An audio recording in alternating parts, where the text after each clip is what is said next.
Tamil Nadu university మంచి భవిష్యత్తు కోసం తెలుగు విద్యార్థులు ఇష్టపడే యూనివర్సిటీ. కాల్ 9059052378 9059052379. ఎంత కాలం గడిచినా కూడా హిట్ పాటలని, అద్భుతమైన సంగీతాన్ని మన మనసుల్లో అలా చొచ్చుకుపోయేలాగా మనకు అందించిన మహనీయులు ఘంటసాల మాస్టారు. వారి పూర్తి పేరు అందరికీ తెలుసుగా, ఘంటసాల వెంకటేశ్వరరావు గారు.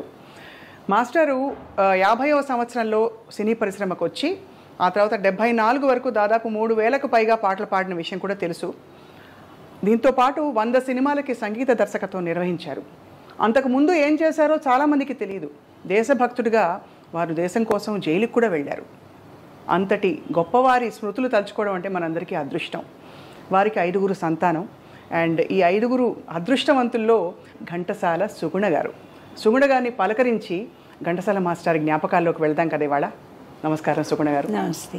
మాస్టర్ని చూసినట్టే ఉందన్న విషయం చాలామంది మిమ్మల్ని చూసి నుదుటి దగ్గర ఎస్పెషలీ కళ్ళు పోలిక అలా ఉట్టిపడుతోంది. మాకు అందరికీ ఇవి వచ్చాయండి ఇక్కడ దాకా. అది అవును, అందరికీ వచ్చాయా? అవును, రత్నకుమార్ గారిని కూడా అలా చూస్తే అనిపిస్తారు. అవును, అంటే ఆయన ఎలా మొదలు పెట్టాలో కూడా తెలియదండి. ఇవాళ పొద్దున్నే ఎవరో ఫోన్ చేసి మనసున మనసై పాట తలుచుకుంటూ ఎంత గొప్ప పాట కదా అన్నారు. అంటే ఎన్ని తరాలు గడిచినా కూడా ఆ పాటలు ఇప్పటికీ అలా ఉన్నాయంటే మీకు ఏమనిపిస్తుంది ఒక కూతురుగా? అంటే మేము మిస్ చేయం నాన్నగారిని. చిన్న 13 ఏళ్ళప్పుడు నాన్నగారు పోయారు. అప్పటికి ఇంకా నాన్నగారు ఈ పేరు ప్రతిష్టలు వచ్చేవాళ్ళు. Every week almost every alternate day బస్సుల నిండా జనాలు వచ్చేవాళ్ళు తిరుపతి నుంచి. మా ఇంటి దగ్గర స్టార్ట్ అవుతుంది ఫస్ట్ మా ఇల్లు. మా ఇల్లు దాటిన 10 ఏళ్ళ తర్వాత ఎన్టీ రామారావు గారి ఇల్లు. అలా అందరూ వరుసగా ఉంటాయి. సో నాన్నగారిని చూడడానికి అందరూ వస్తారు, అంతమంది వస్తారు. అంటే ఆమె కిటికీలోని చూస్తూ ఉండేవాళ్ళం వాళ్ళందరినీ. నాన్నగారు వెళ్ళి అందరినీ పలకరించేవాళ్ళు. So we know that he's a celebrity. అందరూ అలాగే ఉంటారు అనుకునేవాళ్ళం. అంటే మామూలుగా ఉద్యోగాలు చేసుకునే వాళ్ళు అవన్నీ అవగాహన లేదు అప్పుడు. అందరూ ఇలాగే ఉంటారేమో అనుకునేవాళ్ళు. ఎందుకంటే స్కూల్లో కూడా మాకు ఇప్పుడు మీరు కొలీగ్స్ అందరు కలిసి ఒకే స్కూల్లో ఎలా చేర్పిస్తారు పిల్లల్ని, అలాగో వీళ్ళు మాట్లాడుకుని మమ్మల్ని అందరినీ ఒక స్కూల్కే పంపించేవాళ్ళు. ముక్కామల గారి పిల్లలు, పద్మనాభం గారి పిల్లలు, నాగభూషణం గారి పిల్లలు, ఇట్లాగా. సో స్కూల్లో కూడా అందరూ వాళ్ళే ఉండేవాళ్ళు. అలాగా గడిచింది అంత. సో సెలబ్రిటీ అని తెలుసు. బట్ పెళ్ళయి నేను అప్పుడే ఫస్ట్ టైం ఇల్లు వదిలి బయటికి రావడం, హైదరాబాద్ వచ్చాను. అందరూ అప్పుడు నాకు ఇంకా ఆయన గొప్పతనం ఇంకా తెలిసిన జనాల్లోకి వచ్చాక. అప్పటిదాకా పంజరంలోనే ఉన్నాను. కాబట్టి బయట అంత గొప్ప సెలబ్రిటీ అని మీకు తెలుసు అంటే ఆయన వైభవం ఏంటో తెలిసిందా మీకు? ఆయన చూసారా? ఆయన ఎంత టీవీగా ఎంత డిమాండ్ ఉండేది వారి పాటకది చూసారు? అంతా చూశాను. తర్వాత మనకి నాన్నగారు రిహార్సల్స్ అన్నీ ఇంట్లోనే జరిగేవి.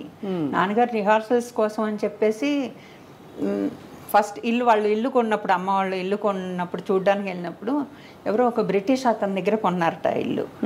ఫస్ట్ హాల్ చూశారు. నాకు రిహార్సల్స్కి ఇది బాగుంటుంది ఇల్లు కొన్నాం అని చెప్పారట అమ్మతోటి. సో రిహార్సల్స్ అన్నీ ఇంట్లోనే జరిగేవి. రైటర్స్ వచ్చేవాళ్ళు, కవులు, సుశీల గారు, లీల గారు, జానకి గారు, ఎల్లారీశ్వరి గారు, వీళ్ళందరూ ఇంటికి వచ్చేవాళ్ళు. ఒక పాట ఉందంటే రికార్డింగ్ కనీసం 2 రిహార్సల్స్ అయ్యేవి ఇంట్లో. అంత క్వాలిటీ ఉందంటే అదే కారణం. Practice makes a man perfect కదా. ఆ రోజుల్లో అంతా సింగిల్ టేక్లో అందరూ కలిసి పాడేవారు కదా అప్పుడు. అంటే ఇప్పుడు ఉన్నట్టు ట్రాక్ సిస్టమ్స్ ఫుల్ ఆర్కెస్ట్రా తోటి అయ్యేది రిహార్సల్స్. సో మాకు ముందరే ఆ పాటలన్నీ నోటుకు వచ్చేసేవి. మీకే విని వచ్చేసేవి. మీ 5గురు అందరూ పాడేవారమ్మా? మేము యాక్చువల్లీ పెద్దన్నయ్య మ్యూజిక్లోనే విద్వాన్ చేశాడు. చిన్నన్నయ్య మీకు తెలుసు కదా రత్నకుమార్, తను వయలిన్ నేర్చుకున్నాడు. పెద్దన్నయ్య చాలా బాగా పాడతాడు, చిన్నన్నయ్య కూడా బాగా పాడతాడు. మా అక్కకేమో వీణ నేర్పించారు, నాకేమో సితార్ నేర్చుకోవాలని ఉండేది. నాకు సితార్ కావాలి నాకు సెప్టిక్ టాన్సిల్స్ ఉండేవమ్మా. సో ఎవ్రీ మంత్ ఆల్మోస్ట్ జ్వరం వచ్చేసి ఇలా. సో మా నాన్నగారు దీనికి పాడటం వోకల్ వద్దనుకున్నారు. ఓకే. ఇన్స్ట్రుమెంట్ నేర్పిద్దాం అని అంటే నాకు సితార్ కావాలని. అప్పుడు ఎవరో కేల్కర్ గారు అని ఒక ఆయన ఉన్నారు, ఆయన చాలా బాగా మంచి గురువు, ఆయన దగ్గర చేర్పిస్తాను అన్నారు. నెలలు గడిచిపోతున్నాయి. ఆయన తర్వాత ఆయన ఎక్కడో టౌన్ అని ఒక ఏరియా ఉంటుంది మెడ్రాస్లో, అక్కడ ఉంటారని తెలిసింది. తర్వాత నాన్నగారు ఎంక్వైరీ చేశారు, ఆయనకు సుస్థిగా ఉందని తెలిసింది. అప్పుడు ఏం చెప్పారంటే, అప్పటిదాకా నువ్వు వీణ నేర్చుకో అక్కతో పాటు, తర్వాత నీకు సితార్ నేర్పిస్తాను అన్నారు. ఇప్పుడు సంగీతరావు గారే మా గురుగారు, ఆయన దగ్గరే నేర్చుకున్నాను. ఆయన దగ్గర నేను, మా అక్క, వాళ్ళ పిల్లలు మేమందరం కలిసి ఒకే ఇంట్లో ఉండేవాళ్ళం కదా. సో ఆయనే మా గురువు గారు, ఆయన దగ్గర నేర్చుకున్నాను. మా చెల్లెలకి గాత్రం, తను చాలా బాగుంటుంది దాన్ని వాయిస్, గాత్రం. అంటే శాస్త్రీయ సంగీతం పాడేవారా ఎక్కువ, లేక డివోషనల్ సినిమా పాటలు అన్నీ అలవాటు చేసుకుని? కర్ణాటక మ్యూజికే. కానీ మా గురువుగారు ఏం చేసేవాళ్ళు, సంగీతరావు గారు మాకు వీణ మీద శ్రీరాముని చరితమును ఇవన్నీ కూడా క్లాస్ అయిపోయాక, అంటే క్లాసు బేసిక్గా కావాలి కదా, అది నేర్పిస్తూ అదంతా అయిపోయాక ఈ పాటలు వాయించి చెప్పేవాళ్ళు అనమాట. ఇలా వాయించండి అంటే నొటేషన్ చెప్తూ ఉంటే మేము వాయించేవాళ్ళం. నేను వాళ్ళ అమ్మాయి బాల, సుమబాల, మా ఇద్దరికి గ్రూప్ అనమాట. మేము ఇద్దరం మా 2 వీణలు పెట్టుకుని మేము వాయించేవాళ్ళం. అలాగే నాన్నగారి పాటలు, ఎందుకంటే నాన్నగారి పాటలన్నిటికీ ఆయనే నొటేషన్ రాసేవాళ్ళు. అవును, అది అంటే వినికిడి మీద తెలుసు మాకు. నేను వారికి బంధువు అవ్వడం నా అదృష్టం. సంగీతరావు గారి ప్రయాణం కొన్ని విషయాలు తెలుసు. అలాగే కాబట్టి మాకు ఆయన నేర్పిస్తూ ఉండేవాళ్ళు నాన్నగారి పాటలు. కనుపాప కరువైన కన్నులెందుకు, అది వాయించేవాళ్ళు. అది అలా నేర్చుకుని గమకాలతో పాటు వీణ మీద బాగా వాయించవచ్చు కదా. అవునవును, చిన్న జిలుగులు బాగా పలుకుతాయి. చాలా బాగుంది. ఎప్పుడు మీరు ప్రొఫెషనల్గా సంగీతం మీరెవరు అంటే అంత సీరియస్గా ఇందులోకి వెళ్ళాలి అనుకోలేదా, లేక అది జరగలేదంటారా? నాన్నగారికి యాక్చువల్గా ఏంటంటే ఆడపిల్లలు పెళ్లి చేసుకుని వాళ్ళు సెటిల్ అవ్వాలి, అసలు స్టేజ్ మీదకి వద్దనేవాళ్ళు. అవునా? ఒకసారి సత్యం గారింటి నుంచి, అంటే వాళ్ళు వెంపటి సత్యం గారు కూచిపూడి, అవునుగా, వాళ్ళు కూడా మా ఇంటికి దగ్గరే. ఆయన స్టార్ట్ చేసిన కొత్తలో అట వాళ్ళ మిస్సెస్ ఆవిడ ఆంటీ వచ్చి అమ్మని మీ అమ్మాయిని పంపించమన్నారు అని అంటే నాన్నగారు ఒప్పుకోలేదు, డ్యాన్స్ వద్దు అని చెప్పేశారు. అయ్యో. ఆ తర్వాత మళ్ళీ భలే తమ్ముడు, ఇది ఎన్టీఆర్ గారి సినిమా అనే దాంట్లో డ్యూయల్ రోల్ ఉంటుంది. దాంట్లో చిన్నపిల్లాడు కావాలి, కరెక్ట్గా మాస్టర్ మీ రెండో అమ్మాయి సూట్ అవుతుంది అని అడిగారట. తీసుకురండి స్క్రీన్ టెస్ట్కి. ఇంటికి వచ్చి చెప్తే వాళ్ళిద్దరు బాగా డిస్కషన్ చేసుకున్నారు, అమ్మ నాన్నగారు ఇద్దరు డిస్కస్ చేసుకుని మళ్ళీ మనం వినాం కదా అంత చిన్నప్పుడు. తర్వాత ఏమైందో వద్దనుకున్నారు. అట్లాగూ వచ్చాయి. కానీ రేడియోకి మాత్రం మేమందరం ప్లే బ్యాక్ కదా, అదే ఆ బ్యాక్ వరకు ఓకే, అంతే తెర వెనుక మనుషులం. అదే అన్నయ్య కూడా డబ్బింగ్ వాయిస్ మీదే బతికాడు. రేడియో స్టేషన్కి మాత్రం రెగ్యులర్గా వెళ్ళేవాళ్ళం. ఎవ్రీ వీక్ మేము లేకుండా పిల్లల ప్రోగ్రామ్ జరగదు అంతే. రేడియో తాతయ్య ఆయన చాలా అందరూ అక్కడి నుంచి వచ్చిన వాళ్ళే. మెడ్రాస్ ఆల్ ఇండియా రేడియో అంటే ఒక చాలా పేరున్న రేడియో స్టేషన్. సండే పొద్దున్నే వెళ్ళిపోయేవాళ్ళం, కారు కోసం వెయిట్ చేయడం ఏం లేవు, అంతే మొత్తం గ్యాంగ్ అందరం వెళ్ళిపోయేవాళ్ళం. చాలా బాగుండేది. అమ్మగారు ఏమనేవారమ్మా ఆ రోజుల్లో, అంటే ఇంతటి ఒక లెజెండ్కి భార్య అవ్వడం, అలాగే ఒక పరిశ్రమ ఇలా చూడడం అనేది ఇంటి పట్టున ఉన్నా కూడా కొద్ది గొప్ప హంగులు అవన్నీ చూసుంటారు కదా, ఏమనేవారు అమ్మగారు? సెలబ్రిటీ స్టేటస్ అంతా చూసారు ఆవిడ. కానీ ఇంట్లో మాత్రం అమ్మాయి ఇన్ఛార్జ్ కదా ఇంటికి. అవును, ఎక్కువగా బయటికి వెళ్ళే వాళ్ళు కాదు. ప్రీవ్యూస్ వేస్తే మాత్రం ఫ్యామిలీ అంతా వెళ్ళేవాళ్ళం. అసలు సినిమాకి టికెట్ కొనుక్కుని వెళ్తారని కూడా అప్పుడు తెలీదు. అంటే మీకు అన్ని ఫ్రీయా మీకు లేదు అసలు? ప్రివ్యూసే నాన్నగారు అన్నిట్లో పాడేవాళ్ళు, అందులో వేసిన వాళ్ళందరికీ ప్రివ్యూ వేస్తారు. అందులోనూ రామారావు గారి ఫ్యామిలీ పెద్దది, మా ఇంట్లోనూ మేము 5గురం. కొంచెం కష్టం అని వాళ్ళు ఏం చేసేవాళ్ళు అంటే వాళ్ళ ఫ్యామిలీకి మా ఫ్యామిలీకి సెపరేట్గా షో వేసేవాళ్ళు. మేమందరం వెళ్ళి చూసేవాళ్ళం అన్నమాట. బాగుండేది. మాస్టర్కి ఎవరు చాలా దగ్గర మిత్రులు పరిశ్రమలో? దగ్గర మిత్రులు అంటే అందరితోనూ చాలా ఫ్రెండ్లీగానే ఉండేవాళ్ళు. రెగ్యులర్గా మా ఇంటికి వచ్చేది పామర్తి మాయ అంటాం అందరినీ. మాయ, సత్యం బాబాయ్, నేను మాధవపెద్ది సత్యం గారిని సత్యం బాబాయ్ అని అంటే చుట్టాలనుకునే వాళ్ళం మేము. అంటే అలా వరుసలు కలిపి పిలవడంతో అలా అనిపించింది. వాళ్ళు కూడా ఏమే అమ్మాయి అంటూ అమ్మ దగ్గరకు వచ్చి మాట్లాడుతూ ఉంటే అదే అనుకుంటాం కదా. కొంచెం పెద్ద అయ్యాక కానీ వాళ్ళు ఆర్ ఆల్ ఫ్రెండ్స్ అని తెలియదు నాకు. మాలతి చందూరు ఆవిడ మాలత్తయ్య అని పిలిచేవాళ్ళం. మాలత్తయ్య వాళ్ళ ఇంటికి ఎవ్రీ సండే వెళ్ళేవాళ్ళం. వాళ్ళ బీచ్ దగ్గర వాళ్ళ ఇల్లు. సో వాళ్ళ ఇంటికి వెళ్ళేవాళ్ళం.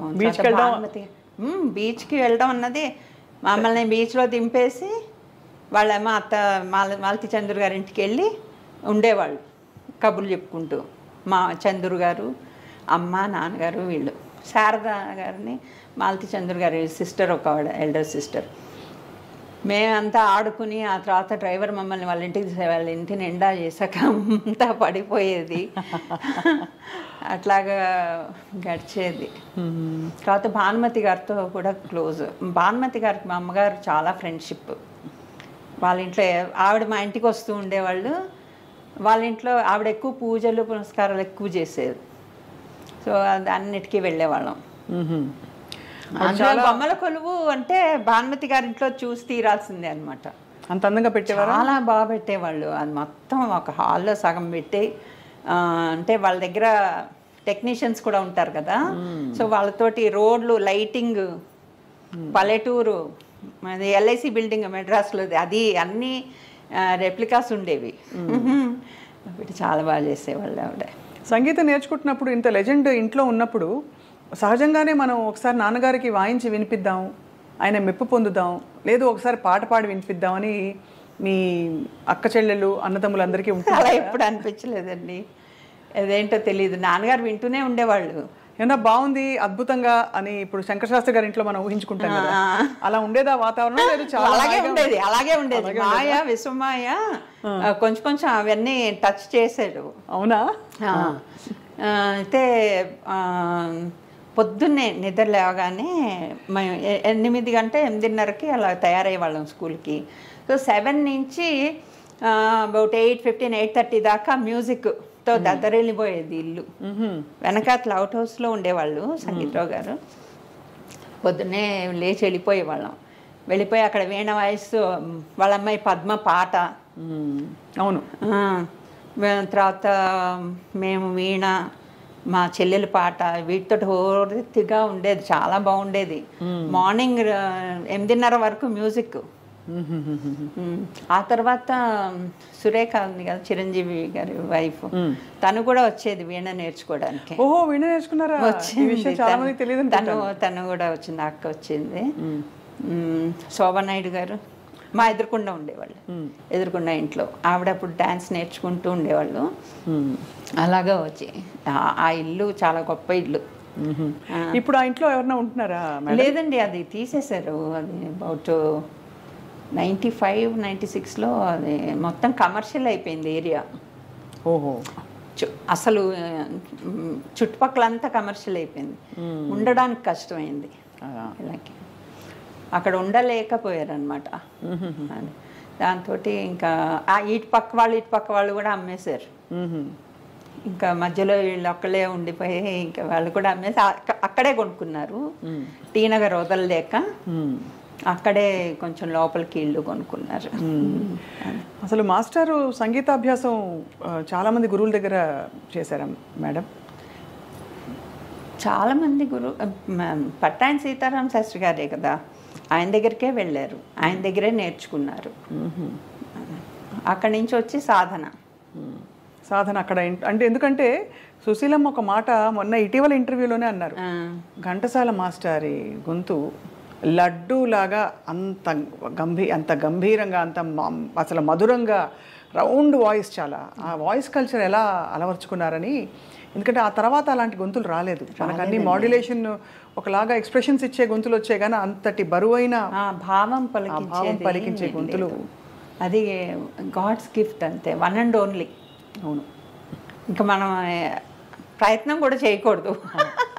అంటే అలా పాడాలని చాలా మంది ప్రయత్నిస్తారు, వారు పాడేటప్పుడే చెప్తారు, చాలా వినయంగా చెప్తారు ఈ మాటని. మీరు తెర మీద నాన్నగారి గొంతు విన్నప్పుడు, హీరోలను చూసినప్పుడు ఎలా ఉండేది? మీరందరూ మాట్లాడుకున్నప్పుడు మీ సిస్టర్స్ అండ్ బ్రదర్స్? నాన్నగారు పాడుతున్నారని అలాగే ఉంటుంది కదా, అంతే తప్ప అంతకంటే. ఆల్రెడీ వినేసి ఉంటాం ఇంట్లో. ఓహోహో, సో పాట వచ్చేసింది కంట ఇంట్లో ఆల్రెడీ వచ్చింది, ఇప్పుడు ఈ పాట వస్తుంది. అది ఎలా ఉండేది ఘంటసాల మాస్టర్ వ్యక్తిత్వం? అంటే మాకు పాట ద్వారానే తెలుసు, మాకు విన్నవాళ్ళు చాలా మృదువుగా మాట్లాడతారు. బాలు గారు చెప్పారు 2-3 సందర్భాలు. చాలా ఇది ఆయన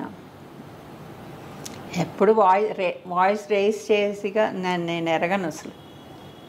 మా అమ్మగారు ఇంత పని మీద వచ్చేవాళ్ళు, తొందరగా రెడీ అవ్వండి అది ఇది అని. మా అమ్మగారిని రాజీ అని పిలిచేవాళ్ళు, ఎందుకో తెలియదు నాకు. అమ్మ పేరు సావిత్రి. అవును, సావిత్రి గారు. కానీ రాజీ అనే పిలిచేవాళ్ళు. అది ఎందుకు అలా పిలుస్తున్నారని అడిగేంత వయసు లేదు అప్పుడు.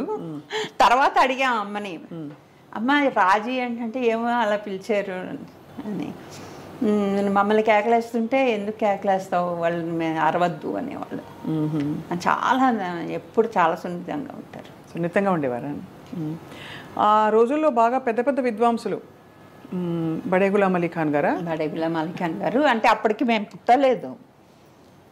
ఆయన వచ్చి ఆయనకి ఎవరు ఇది ఇవ్వలేదు, షెల్టర్ ఇవ్వలేదు. ఆయన బృందం షెల్టర్ ఇవ్వకపోతే నాన్నగారి ఇంటికి తీసుకొచ్చారట. అప్పటికి ఇల్లు కొనేసారు. ఆ ఇంట్లో మేడ మీద వాళ్ళని ఉండమని చెప్పి అని ఇంట్లో భోజనాలు వంటలన్నీ మొత్తం అమ్మని కదిపించామంటే ఇదే చెప్తుంది. ఇప్పుడు మాట్లాడే పరిస్థితిలో లేరు అమ్మ, కానీ అవన్నీ విన్నాం, చాలాసార్లు విన్నాం. ఇన్ని చపాతీలు చేయడం వాళ్ళ కోసం ప్రత్యేక అంటే చపాతీలు మామూలుగా మన ఇళ్లలో అంటే సౌత్ ఇండియన్ హోమ్స్ లో ఎక్కువ తెలీదు కదా, కానీ అమ్మకి అలాగే ట్రైనింగ్ అయింది. ఓహో, అంటే చపాతీలు ఒత్తడం కూడా అదొక ఆర్ట్ అండి, రౌండ్ గా ఇండియా మ్యాప్ లో వస్తుంది అలవాటు లేకపోతే. అలాగూ ఇంత దొంతరగా చేసి పైకి పంపించాలన్నమాట. మొత్తం చాలా మంది ఉన్నారు అప్పుడు ఆయనతో పాటు వచ్చిన వాళ్ళు.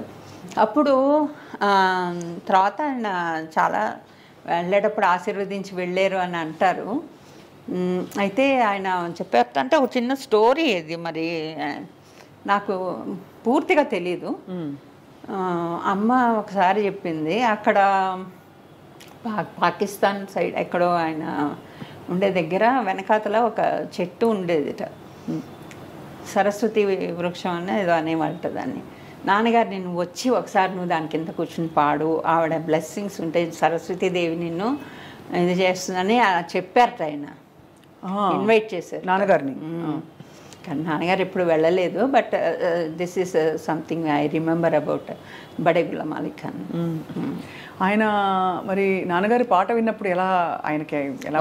నాన్నగారి పాట ఆయన కూడా చాలా ఎంజాయ్ చేశారు నాన్నగారు. అందుకనే ఆయన పిలిచారు అక్కడికి.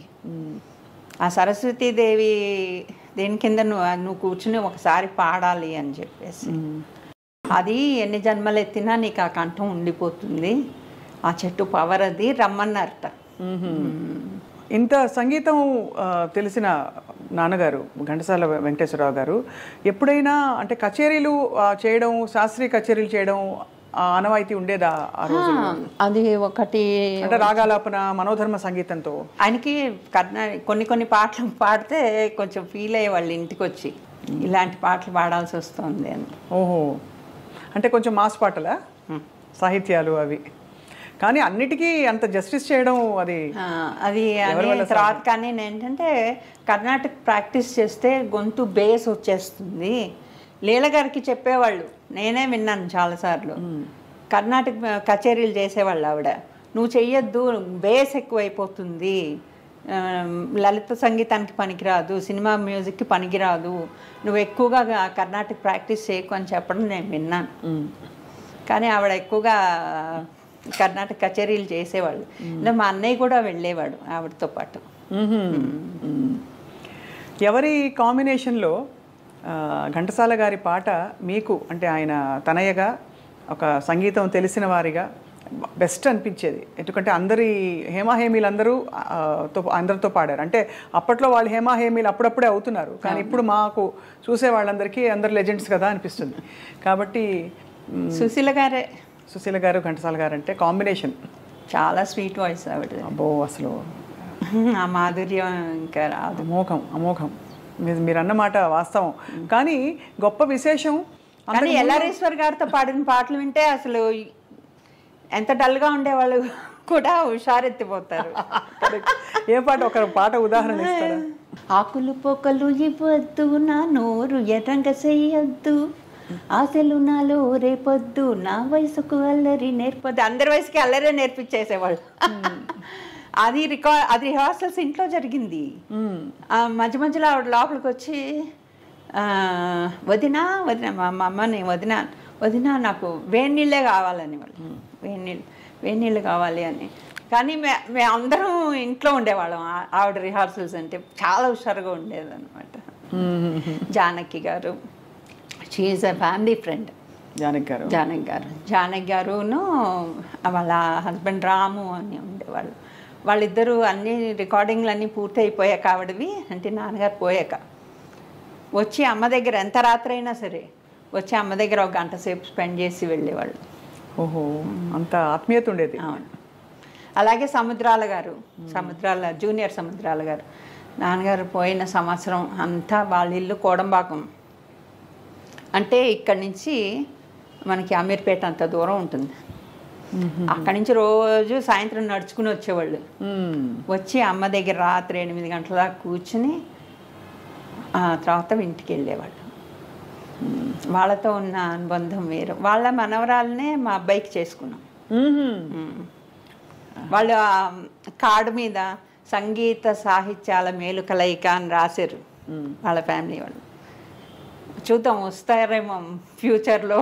వాళ్ళిద్దరిలో ఎవరు వచ్చినా మనకి సంతోషమే. అవును, అంతే కదా. ఈ అద్భుతమైన ప్రయాణం జరుగుతున్న టైంలో మీరు విని అబ్బా అని చాలా చాలా అసలు అద్భుతంగా ఉంది ఈ పాటని నేర్చుకోవాలని అలా ఉన్న పాటలు చాలా ఉండుంటాయి కదా. నేర్చుకోవాలని అంటే అట్లీస్ట్ వెనుకడి మీద చాలా బాగా ఇంపాక్ట్ ఇచ్చిన ఒక పాట ఉందండి. దానివల్ల అంటే ఆ పాట వల్ల నా అలవాటుని మార్చుకున్న ఒక పాట ఏంటంటే ప్రైవేట్ రికార్డు, జంజాల పాప శాస్త్రి గారి పుష్ప విలాపం. పువ్వులు పెట్టుకోను నేను, పెళ్ళిలో కూడా పెట్టుకోలేదు. మా వాళ్ళు వచ్చేసి ఇదేంటిది పెళ్లి కూతురికి పూలు జడేయకుండా ఓ కట్టేసేసి వేసారు. నేను మనసులో సారీ అని చెప్పుకుంటున్నా వాటికి. అదే నిజంగా ఆ పాట అంటే పూలు దారాలతో గొంతు కురి బిగించి, అంటే అయ్యో బాబోయ్ చంపేస్తున్నాం వాటిని. గుండెలో నుండి సూదులు గుచ్చి కూర్చి, ఇంత చెయ్యాలా మనం, వాటిని అందమును హత్య చేసేది హంతకుండా అని రాశారు ఆయన. అందుకే ఆయనకి ఆ బిరుదు సార్థకమైంది, కరుణశ్రీ. అవును, అంత కరుణలో ఉలికించారు ఆ కవిత్వంలో. కుంతి కుమారి, కుంతి విలాపం. దాంతో ఎక్కడైనా ఎవరైనా పేరెంటాలకి వాటికి వెళ్తే పూలు ఇస్తారు కదా, తీసుకొచ్చి తులసి మొక్కలు పెడతా. పూజలకి పువ్వులు పెట్టాలి దేవుడికి అంటారు. మనసులో చాలా బాధగా ఉంటుంది. ఆ టైంకి వాళ్ళు పెట్టేసి సరే దేవుడి దగ్గరికే చేరుస్తున్నాం కదా అని మళ్ళీ మర్నాడు పొద్దున్నే తీసి అవన్నీ మొక్కలో పెడతాను. అంటే తల్లి ఒడిలో. ఇలాంటి పాటలు లలిత సంగీతంలో చాలా, అంటే ప్రైవేట్ ఆల్బమ్స్లో చాలా ఎక్కువ వచ్చాయి ఒక టైంలో. అవును. సో ఆ తర్వాత రాజేశ్వరరావు గారి పాటలు, అయ్యో అసలు చెప్పక్కర్లేదు. వీళ్ళందరూ ఏంటంటే అది స్వర్ణయుగం. అది మనకి ఒక అదృష్టం, మన ఆంధ్రాకి ఒక అదృష్టం అనమాట. ఏంటంటే అందరిది చూడండి, అందరిది ఇప్పుడే సెంటినరీస్ అయ్యాయి. అవును, వరస పెట్టి రాజేశ్వరరావు గారిది, రామారావు గారిది, నాగేశ్వరరావు గారిది, నాన్నగారిది. వీళ్ళందరూ ఏంటంటే వీళ్ళందరినీ ఒక గ్రూప్గా దేవుడు పంపించాడు. అవునండి. అసలు మహానుభావులు లెజెండ్స్. ఇప్పుడు అటువంటి పోకళ్ళు అంత పట్టున్న టాలెంట్ ఉందా అంటే చెప్పడం కష్టం. ఎందుకంటే మాస్టర్ తర్వాత అఫ్కోర్స్ బాలుగారు చాలా వరకు. బాలుగారితో బాలుగారు నాకు యంగ్ బాలసుబ్రహ్మణ్యం నాకు చాలా గుర్తు. మా ఇంటికి వచ్చేవాళ్ళు రోజు. He was very young. మేము ఇంకా చిన్నపిల్లలం అనుకో. రోజు వచ్చేవాళ్ళు మా ఇంటికి. అప్పుడెప్పుడే బడ్డింగ్ ఆర్టిస్ట్. రోజు వచ్చేవాళ్ళు. ఆయన చంద్రమోహన్ గారు కూడా వచ్చేవాళ్ళు. మేము ఆడుకుంటుంటే మాతో పాటుగా కలిసి ఆడుకునేవాళ్ళు. ఆయన కూడా బాలసుబ్రహ్మణ్యంతో వచ్చి మరి అక్కడ కూర్చుని మాట్లాడి. హీ మస్ట్ బి 20s ఉండేవాళ్ళు అనుకుంటా. ఆ పాట పాడారు కదా మర్యాద రామన్లో. ఏది? బాలుగారి ఫస్ట్ పాట. ఆ తర్వాత ప్రతి రాత్రి వసంత రాత్రి తర్వాత కదా మా మాస్టర్ ఏకవీరలో. ఇద్దరు యూనిక్ గా ఉంది. అందులో కాంపిటీషన్ అంటే భానుమతి గారితోనే చెప్పుకోవాలి. అవునా? వాళ్ళిద్దరు పోటీ పడి పాడడమే. నాన్నగారితోటేమో అలా పోటీగా ఉండేవాళ్ళు. అమ్మతోటి విడదీరేని స్నేహం ఆవిడకి. భానుమతి గారిది ఏడతానున్నాడు బావా. అసలు ఏం పాట! ఇద్దరు గగన సీమలలో అనంగానే అసలు ఎక్కడ లేని ఒక పొంగుకొచ్చేస్తుంది. ఈవిడ కూడా జిలుగులు మేడం అమ్మ భానుమతమ్మ గారు. మమతలెరిగిన మేఘమాల బుజ్జి బుజ్జివన్నీ. ఆవిడ అసలు యునిక్. అలాంటి వాళ్ళు ఎవరు ఇంక మళ్ళీ రారు. అవును.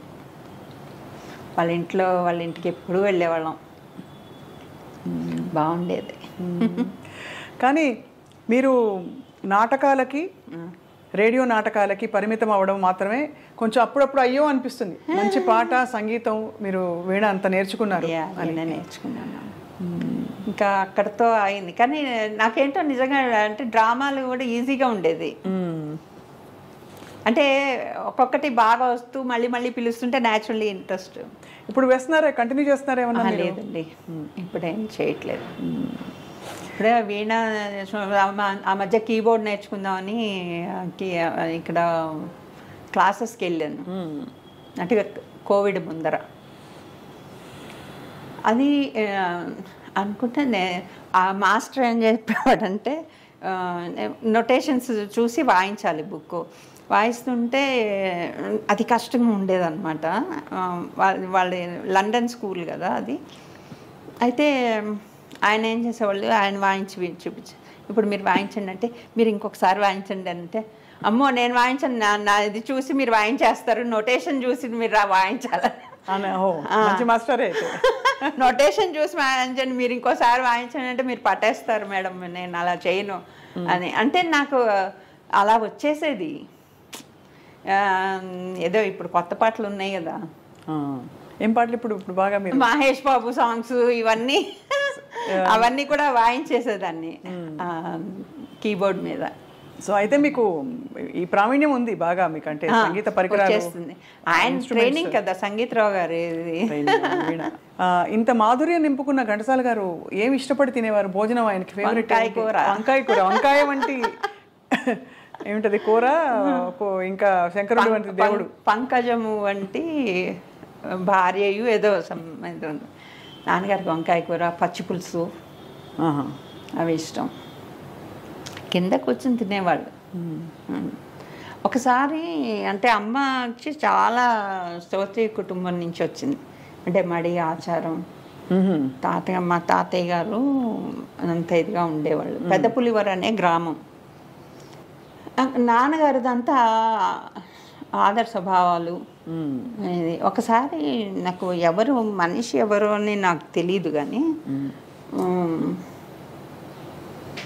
ఎవరో తీసుకొస్తే వాళ్ళు వీళ్ళు కాదని, అది ఏం చేయాలో తెలియక అమ్మకి లోపలికి తీసుకొచ్చి భోజనం పెడితే ఏమన్నా పాపాలు వస్తాయేమో అలాంటి ఒక కుటుంబం నుంచి వచ్చింది కదా. ఆయనకి బయట వేసింది కానీ మిస్త్రీ. నాన్నగారు చూసి లోపలికి వచ్చి, అక్కడ ఎందుకు వేసావు అంటే, మన వాళ్ళు అంటే నాది కూడా అక్కడే వేయి, లేదా ఆయనది లోపలే అబ్బా. అని చెప్పారట. అంటే ఒకటే ఆయనకు తెలిసిన ఒకటే గాయకులం అంతే. అంతే.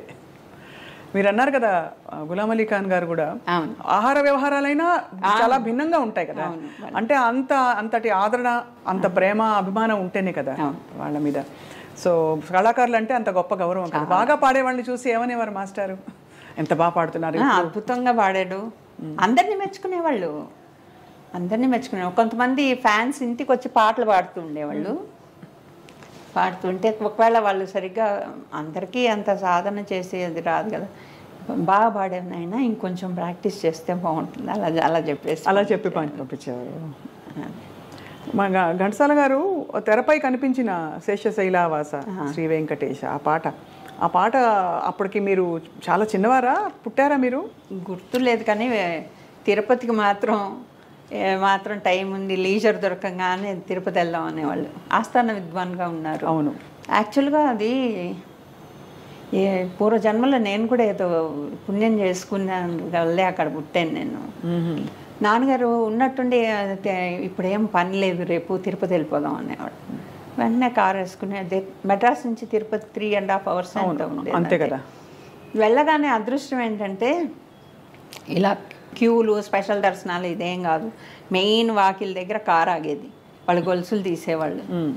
లోపలికి వెళ్ళిపోయాము స్ట్రెయిట్, ఆ వెంకటేశ్వర స్వామి ఎదురుకుండా కూర్చుని పాడేవారా?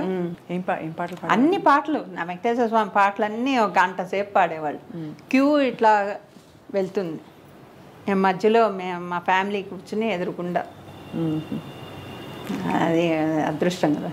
అసలు నాన్నగారికి చాలా ఇష్టం వెంకటేశ్వర స్వామి, అన్నిటికీ వెంకటేశ్వర స్వామిని అనేవాళ్ళు.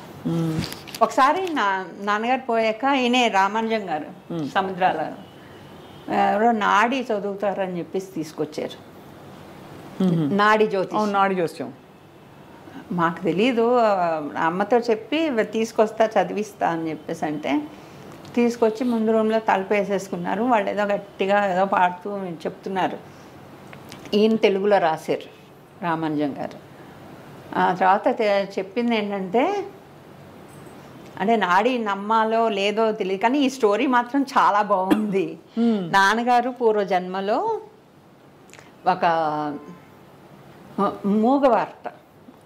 మూగవారు ఒక గుడిలో శివుడికి బిందెలతో నీళ్ళు తెచ్చి అభిషేకం చేస్తూ అని అరుస్తూ ఉంటే అందరు తిట్టేవాళ్ళట. ఏమిటా గొంతేసుకుని అలా అరుస్తున్నావు అని తిడుతూ ఉండేవాళ్ళట. ఈయనకేమో పాడాలని అలా ఉండేది. అమ్మ ఏమో ఆయనకి ఈ జన్మలో లాగానే మేనత్త కూతురు అలా ఏదో ఉంది. అయితే అమ్మ నీళ్లు తీసుకొచ్చేదిట, పోసేవాళ్ళు, ఇలాగైంది. అందువల్లే ఆయనకి ఈ జన్మలో ఆయన శివుడి దీంతో ఆయనకి ఆ కంఠం వచ్చింది అని చెప్పారు నాడిలో. గొప్పగా ఉంది వినడానికి. చాలా నాడి అంటే చాలా వరకు చాలా మందికి ప్రూవ్ అయినవి చూసాం. అంటే నేను కూడా ఒకసారి ట్రై చేశాను నాడి జోస్యం. వెళ్ళి వాళ్ళు టపటపా చెప్పేస్తా, ఎలా చెప్తారో తెలియదు కానీ మొత్తానికి ఏదో చాలా వరకు ఇన్ఫర్మేషన్ ఇస్తారు. దాంట్లో నాన్నగారి గురించి చెప్పినది ఏమన్నా చెప్పారా? మళ్ళీ ఇప్పుడు ఘంటసాల మాస్టారు అదే ఇంతవరకే తెలుసు. ఇంతవరకే బుక్కులో రాశారు రామానుజం గారు. అమ్మ దగ్గర ఉండాలి బుక్, ఎక్కడుందో తెలీదు, అడగాలి. నాకు ఇప్పుడు సడన్ గా గుర్తొచ్చింది, ఈసారి అడుగుతాను. అది ఎందుకంటే అది చాలా పెద్ద ప్రశ్న. ఇంట్లో పిల్లలు ఎవరికి వచ్చిందమ్మా ఘంటసాల గారి పాట? అంటే పిల్లలంటే మీ తర్వాత తరం వాళ్ళకి. మా తర్వాత తరం వాళ్ళంటే మా రతన్ కూతురు, తను డబ్బింగ్ ఆర్టిస్టే, తను డబ్బింగ్ చెప్తుంది. డబ్బింగ్ వరకే ఉంది అందరికీ. కానీ మ్యూజిక్ మా పెద్ద అబ్బాయి వోకల్ నేర్పించాను. తర్వాత కొన్ని రోజులు అయ్యాక వాయిస్ మారుతుంది కదా మగ పిల్లలకి, అప్పుడు నా గొంతు మారిపోతుంది, నేను పాడను అని, నేను వైలన్ నేర్చుకుంటాను అన్నాడు. సరే అని వైలన్ నేర్పించాను. ఆ తర్వాత ఇంకా ఇంటర్మీడియట్ అవన్నీ వచ్చేసరికి చదువుల్లో పడిపోయాడు. అలా మ్యూజిక్ మా చిన్నవాడు కూడా పాడతాడు, కరోకే సిస్టమ్ తీసుకుని ఇంకా పాడుతూ ఉంటాడు. ఉంది ఫ్యామిలీలో, జీన్స్లో. మా చెల్లెలు కూతురు తను డ్యాన్స్ చేస్తుంది, కూచిపూడి నేర్చుకుంది. ఆస్ట్రేలియాలో ఉంటుంది డాక్టర్. తను డ్యాన్స్ అక్కడ స్టేట్ ప్రోగ్రామ్స్ కూడా ఇచ్చింది. అట్లా ఆర్ట్ నడుస్తోంది జీన్స్లో. అవును, ఎక్కడ పోతుంది అంటే అంత సంగీతం ఉన్న కుటుంబం, అసలు పొద్దున్న లేవడమే ప్రాక్టీసులతో నిద్రలేచిన కుటుంబము. కానీ అనిపిస్తుంది, ఇది బాలుగారు కూడా 2-3 సందర్భాల్లో అన్నారు, ఇంకా మాస్టర్ ఉండి పాడవలసింది చాలా పాటలని. సో ఆయన ఎక్కడ తేడా వచ్చిందమ్మా ఆరోగ్యం మేడం? ఆరోగ్యం ఫస్ట్ నుంచి కూడా నాన్నగారికి, నాకు తెలిసినప్పటి నుంచి, నాకు ఊహ తెలిసినప్పటి నుంచి నాన్నగారికి ఎర్లీగానే షుగర్ సెట్ ఇన్ అయింది, డయాబెటిక్, తర్వాత బీపీ, తర్వాత కొలెస్ట్రాల్ ఇంకా సంబంధించి. తర్వాత ఇక్కడికి వచ్చినప్పుడు 70లోనో ఎప్పుడో ఇక్కడ రవీంద్ర భారతిలో ప్రోగ్రామ్ ఇస్తున్నప్పుడు హార్ట్ అటాక్ వచ్చిందని చెప్పారు. అప్పుడు ఉస్మానియాలో జాయిన్ చేశారు. వెంటనే జాయిన్ చేస్తే కొంచెం జాగ్రత్తగా మాకు చెప్పాల, అమ్మకి అలా చెప్పకుండా పిల్లల్ని ఇక్కడ హాస్పిటల్లో కొంచెం బాగాలేదు, నువ్వు పిల్లలకి సెలవులు ఇచ్చాక తీసుకుని రా అన్నాను. అప్పుడు మేము ఇక్కడికి వచ్చాక అందరం కలిసి వెళ్ళిపోయాం. అప్పుడే ఒక అటాక్ వచ్చింది. ఆ తర్వాత జాగ్రత్తగా ఉండమన్నారు డాక్టర్స్ అని, ఏదో విల్లు అవి రాస్తుంటే ఎందుకండి అని అమ్మ అడిగితే, కాదు డాక్టర్స్ చెప్పారు జాగ్రత్తగా ఉండాలని, అందుకని అని చెప్పారు. అమ్మకి ఎంత కష్టం అండి ఆ టైంలో. తర్వాత అంతే 74లోనే కదా సెకండ్ అటాక్. యాక్చువల్లీ గొంతుకి ఎవరో వచ్చి ఏదో మంది ఇచ్చారండి, అంటే ఇది వేసుకుంటే మీకు అన్నీ తగ్గిపోతాయి అది ఇది అని. ఎవరు చిత్తూరు సైడ్ నుంచో ఎవరో తెలియదు, పసర వైద్యం లాంటిదా, ఏమో పౌడర్స్. మా బాబాయ్ గారు ఉండేవాళ్ళు, ఆయన మెడ్రాస్లోనే ఉండేవాళ్ళు, మా నాన్నగారు తమ్ముడు సదాశివుడు అని చెప్పేసి. ఆయన కూడా ఆయన జాబ్ చేసేవాళ్ళు గిండి దగ్గర. అయితే నాన్నగారికి ఉండేవన్నీ ఆయనకు కూడా ఉన్నాయి. షుగరు బీపీ కంట్రోల్ ఉండవు అనమాట. అయితే నాన్నగారు ఏం చేశారంటే అతను ఇచ్చి వెళ్ళాడు, పొద్దునే వచ్చి అప్పుడే ఒక డోసు వేసేసుకున్నారు. అమ్మ వద్దని చెప్తూనే ఉంది, అప్పుడు ఒక డోసు వేసుకున్నారు ఫస్ట్ది. అప్పుడు బాగానే ఉన్నారు. సెకండ్ డోస్ మళ్ళీ మధ్యాహ్నం వేసుకునేసరికి ఇక్కడ నుంచి అండి గొంతు తెరవలేకుండా అయిపోయింది, పొక్కిపోయింది ఒక్కసారి. అయితే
మా బాబాయ్ గారు వచ్చారు కారు వేసుకుని. అప్పుడే మా లంచ్ టైం బయటకు వచ్చాం. వచ్చేసరికి కారు ఎక్కండి అంటే ఏదో అనుమానం అనిపించింది. ఏమీ ఉండవు ఈ దెబ్బలు వేరే. అప్పుడు ఒక ఫన్నీగా ఒక ఆయన పేరు ఏదో చెప్పారండి. ఆయన కూడా ఇలా జైలు శిక్ష అనిపించి ఇలా కొడుతుంటే ఇంకా దెబ్బ పడకుండానే పక్కకి దెబ్బ అయ్యా అని కుయ్యో అని అరిస్తే వాడు లెక్క రాసేసుకునేవాట, అలా తప్పించుకునేవాట ఆయన. ఒక ఆయన పేరు నాకు గుర్తులేదు, నాన్నగారు చెప్తాను అలా చేసేవాడు. ఇంత క్లిష్ట సమస్యల్లో కూడా చమత్కారం వెతుక్కుని చూశారు. వాళ్ళు అందులోనే ఉండాలి కదా, అక్కడ శిక్ష అనుభవించాలి. అలాగే తర్వాత నెహ్రూ గారు పోయినప్పుడు సాయంత్రం వేళ ఇప్పుడు ఫోన్ అది రేడియోలో అంతా చెప్పారు. చెప్పగానే అప్పుడు చాలా బాధపడ్డారు నాన్నగారు.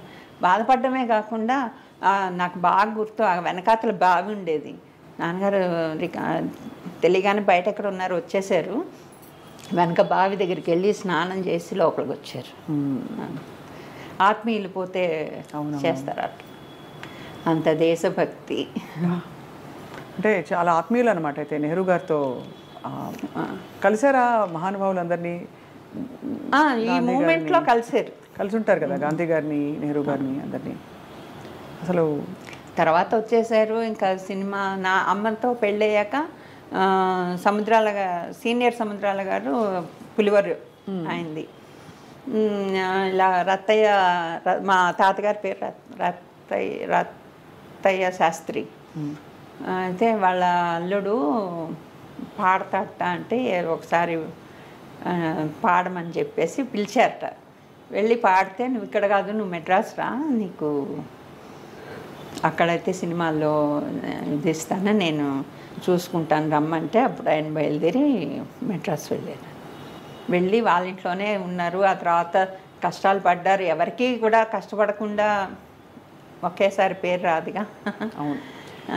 ఉండడానికి చోటు లేక అవన్నీ ఆ పానగల్ పార్క్లో పడుకుని, ఇక్కడ లేపితే ఆ బెంచ్ మీద పడుకుని, అక్కడ లేపితే ఇక్కడ పడుకుని అవన్నీ చూసారు. అయితే అంటే చూసి తర్వాత రూమ్ తీసుకున్నారు. షేరింగ్లో రూమ్ తీసుకుని అలా అలా అలా. కానీ అంత లెజెండరీ సింగర్గా ఆ టైంలో వెలిగిన టైంలో కుటుంబం కోసం బాగా సంపాదించగలిగారా? సంపాదించారండి. అందరూ ఒకటి చెప్తారు, అంటే అలా చెప్తేనే చూస్తారు అనుకోండి జనాలు కూడా.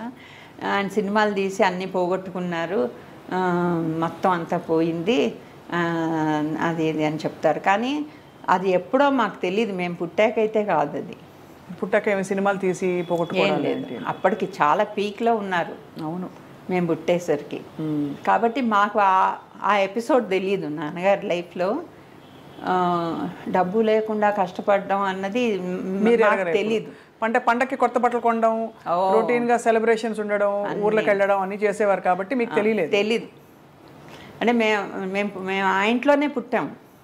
నాన్నగారు చెప్పిన టీ నగర్ ఇంట్లో, ఆ ఇంట్లోనే పుట్టాం. ఇంట్లోనే డెలివరీస్ అన్ని. ఆ రోజుల్లో అంతేగా. అవును, డాక్టరే ఇంటికి వచ్చేదట ఒక ఆమె.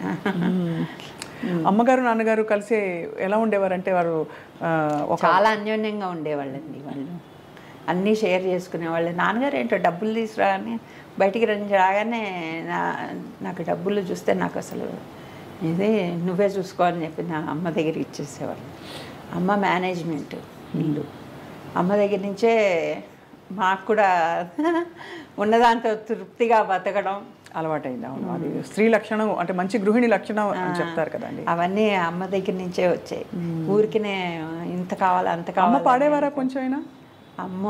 అమ్మట ఒక్కసారి అంటే ఏముంది, అమ్మకి పాటలు అవి కాదు కానీ కాపురానికి వచ్చిన కొత్తల్లో వరలక్ష్మి వ్రతం ఏదో అవుతుంటే మా నాయనమ్మ గారేమో మంగళహారతి పాడు అంటే మంగళహారతులు పాడతారు కదా పల్లెటూళ్ళలో. వస్తే నాన్నగారు వచ్చి బయట నుంచున్నారట. అంటే మా నాయనమ్మ గారు చూసి ఏంట్రా బయట నుంచున్నా ఏంటి, లోపలికి రా అంటే కాదే నేను లోపలికి వస్తే నేను కొడుతున్నాను అనుకుంటారు దాన్ని, అందుకని బయట నుంచున్నా అని చెప్పారు. ఆ తర్వాత ఎప్పుడు మా అమ్మగారు నోరిప్పలేదు అని. ఇప్పుడు వినడానికి ముద్దుగా ఉంది కానీ అప్పుడు అమ్మ ఎలా ఫీల్ అయి ఉంటారు అని. ఎందుకంటే ఒక లెజెండ్ పక్కన ఉండడం ఒక సామాన్య స్త్రీగా అయ్యో చాలా కష్టం. అంతెందుకండి, మా పెద్దన్నయ్య 2-3 సినిమాలు మ్యూజిక్ చేశాడు. మ్యూజిక్ చేస్తే నాన్నగారికి పాట చెప్పాలి. అది ఎంత కష్టమైన పనో చూడండి. నాన్నగారి చేత పాడించాలా? నాన్నగారి చేత వాడి సినిమాలో పాట పాడించాలి. వస్తాడే మా బావ అనుకుంటా సినిమా, నాకు అలా వేగ్గా గుర్తుంది.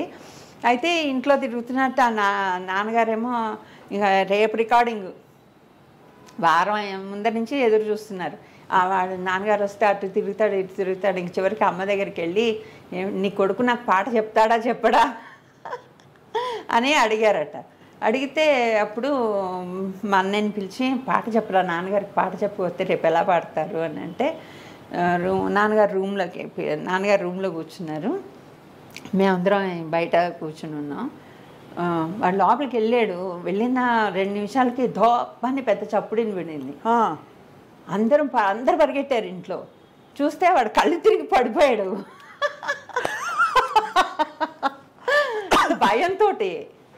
అప్పుడు మళ్ళీ నీళ్ళు చల్లి లేపి చేసి మా నాన్నగారేమో ఇట్లా తలబట్టుకున్నాను, ఇలా కూర్చున్నారు. ఇలా అయితే వీడు ఎలాగో అని ఆ తర్వాత మళ్ళీ చెప్పాడు అంత. ఎందుకని ఆ ఇన్సిడెంట్ గుర్తుంది నాకు. ఇంత గొప్ప నాన్నకి ఇంత గొప్ప అమ్మకి కూతురు అవడం మీకు ఎంత అదృష్టం అండి. చాలా అదృష్టం. వాళ్ళ ఐడియల్స్, ఆ లెగసీ, ఆ జీన్స్ ముందరే మళ్ళీ రావాలి, ఎక్కడో మళ్ళీ పుట్టాలని కోరుకుంటున్నాను. అవును, అందరూ అదే కోరుకుంటున్నారండి. చివరిగా ఒక విషయం స్పృశించకుండా ఉండలేను. మాస్టారు పాడిన పాటలన్నీ ఒక ఎత్తు అయితే వారు అమూల్యమైన ఒక సంపదలాగా భగవద్గీత, ఆ తర్వాత గంగాధర్ శాస్త్రి గారు కూడా అద్భుతంగా దాన్ని మళ్ళీ మొత్తం అన్ని రికార్డ్ చేసే ప్రయత్నం చేసి అది బాగుంది. భగవద్గీత లాస్ట్లో నాన్నగారు అప్పుడండి మా ఇంట్లో మేడ మీద కవియూర్ పొన్నమ్మ అని ఒక మలయాళీ ఆర్టిస్ట్ రెంట్కి ఉండేవాళ్ళు. ఆవిడ హస్బెండ్ మణి గారికి మ్యూజిక్ అంటే చాలా ఇష్టం. లతా మంగేష్ గారు అప్పటికే భగవద్గీత చేశారు. పెద్దగా పెట్టేవాళ్ళు, పొద్దున్నే 6 గంటలకు పెట్టేవాళ్ళు ఆయన. అది విని అనుకున్నారో ఏమో తెలియదు, నాకు భగవద్గీత చేయాలి అని వచ్చేసింది ఆయనకి. వచ్చేస్తే అప్పుడు దాని మీద వర్క్ చేయడం మొదలెట్టారు. మాకు స్కూల్లో వచ్చి మోరల్ ఇన్స్ట్రక్షన్ క్లాస్ అని ఒకటి ఉండేది. దాంట్లో మాకు భగవద్గీత చెప్పేవాళ్ళు. పద్మనాభ స్వామి గారని మాకు సార్ అనమాట. ఆయన మాకు భగవద్గీత నేర్పించేవాళ్ళు. మేము ఇంట్లో కూడా చెప్తుంటే మమ్మల్ని పిలిచి అవి చదవమనేవాళ్ళు నాన్నగారు, ఎలా చెప్తున్నాము అని. అది విన్నారు. విని తర్వాత వాళ్ళ ఇంటికి వెళ్ళారు, మా సార్ ఇంటికి వెళ్ళి ఆయన దగ్గర మొత్తానికి భగవద్గీత కంప్లీట్ చేశారు. కానీ అది రిలీజ్ అయ్యే టైంకి నాన్నగారు లేరు. నాన్నగారు పోయిన 1 మంత్కో 2 మంత్స్కో రిలీజ్ చేశారనుకుంటా విజయవాడలో. అది లవకుశ. అబ్బో, అసలు సంగీత దర్శకత్వం మనం మాట్లాడనే లేదు. లవకుశ సినిమా నాకు, భగవద్గీత ఒక ఎత్తు అయితే లవకుశ సినిమానే ఒక ఎత్తు నాకు. అవును, ఎందుకంటే అది 58లో స్టార్ట్ చేసి 63లో రిలీజ్ చేశారట. 5 ఏళ్ళు.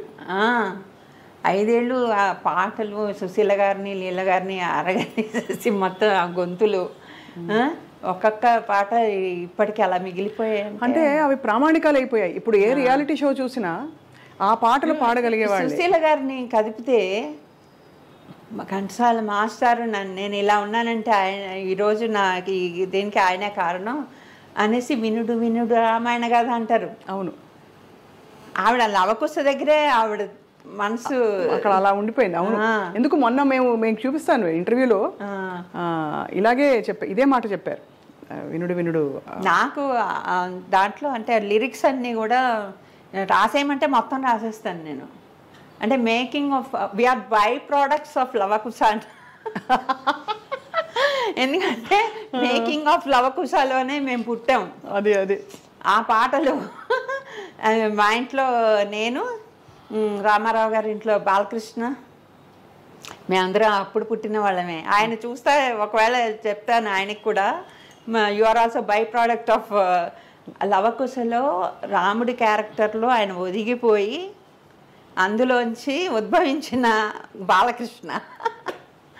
ఆయన డైలాగ్స్, బాలకృష్ణ డైలాగ్స్ అవన్నీ చెప్తుంటే ఇదంతా లవకుశ నుంచి వచ్చింది అనుకుంటూ ఉంటాను. రామారావు గారు చాలా ఆత్మీయంగా, ఏఎన్ఆర్ గారు, ఎన్టీఆర్ గారు ఇద్దరు కూడా ఏఎన్ఆర్ గారు చాలా ముందరే ఇక్కడికి వచ్చేసారు హైదరాబాద్కి.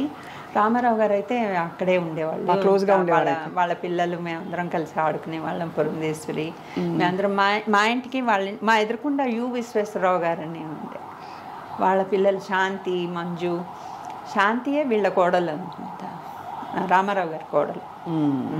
అయితే మా ఇంటి దగ్గర ప్లే గ్రౌండ్ ఉండేది, సోమసుందరం గ్రౌండ్ అని. అక్కడి నుంచి వాళ్ళు ఇక్కడి నుంచి మేమందరం అక్కడికి వెళ్ళి ఆడుకునేవాళ్ళం. ఇన్ని జ్ఞాపకాలు తోడుతూ ఉంటే అన్నీ ఓకే. ఫైనలీ అన్ని సంగీత దర్శకత్వం వహించిన అన్ని సినిమాలలో, అన్ని పాటలలో మీకు చాలా హత్తుకున్న మాస్టర్ స్టైల్లో మీకు హత్తుకున్న అంశం ఏమిటి? అలాగే మీకు ఎక్కువ ఇష్టమైన పాట? అన్నీ సిచ్యువేషనల్గా గుర్తొస్తాయండి నాకు. చాలా బాధలో ఉన్నానంటే ఓ పాట గుర్తొస్తుంది, అంటే నాన్నగారు ఓదారుస్తున్నట్టే ఉంటుంది. ఏదన్నా లైఫ్లో ఓడిపోతున్నామంటే జయమ్మ నిశ్చయమురా, చంకు పొంకు లేక ముందు సాగి పొమ్మురా అంటే అవును వెళ్ళిపోవాలి అంతే, ఇది ఇక్కడ ఆగిపోకూడదు. అలా ఉంటాయి. ఒక్కటి అని చెప్పలేను. ఈ సిచ్యువేషనల్గా గుర్తొస్తాయి పాటలు. ఆ తర్వాత అది రంగులు రాట్నం పాట అంటే నాకు అది ఆయన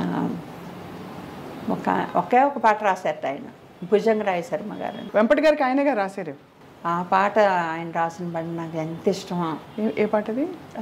కలిమి నిలవదు లేమి మిగలదు, కలకాలం ఒక రీతి గడవదు,